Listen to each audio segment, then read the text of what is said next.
In the first video we looked at one way to use the cube, which was to find out what scale or what dominant sound might go with a particular set of extensions.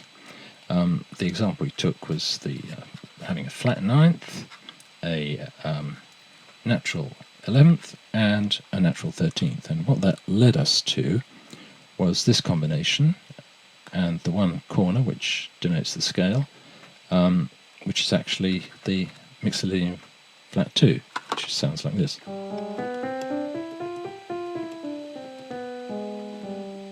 And as a chord,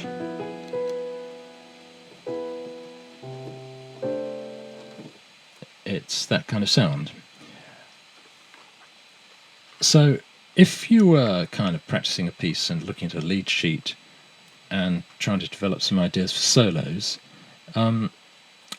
you might see G7 sharp 11 in front of you and think, well, you know, what set of notes can I play with there? In other words, what scale could I use? I mean, that's the kind of classic chord scale theory question.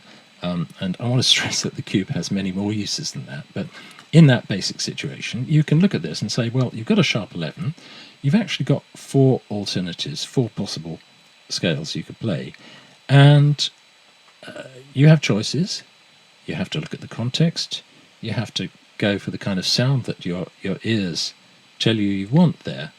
You might go for something quite sort of wide open in its possibilities, like a diminished scale.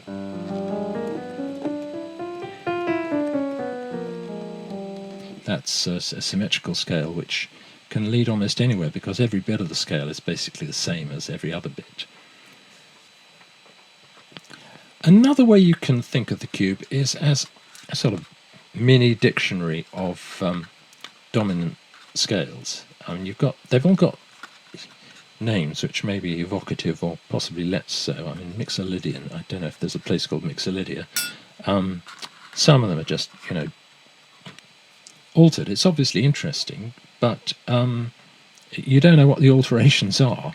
So this is going to help you to figure out exactly what has been altered here, and it tells you exactly what extensions have been changed.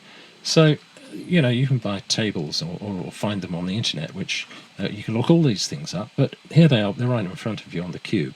And you can also see how they're related together. That's, I think, one of the key advantages of this little thing. You can see that that altered scale and the diminished scale, for example, are close relatives. They only differ in one respect, which is that the altered scale has a flat 13th and the diminished has a natural 13th. There are many other ways you can use the cube. I like to think of it as like a map of the space of dominant sounds, or even a globe. I mean, it's a three-dimensional thing. And like any map, it doesn't just have a single purpose. Now, some professional musicians are probably watching this and saying, I know all that stuff, I don't actually need that thing. And it really is for people who are still trying to get their heads around jazz harmony.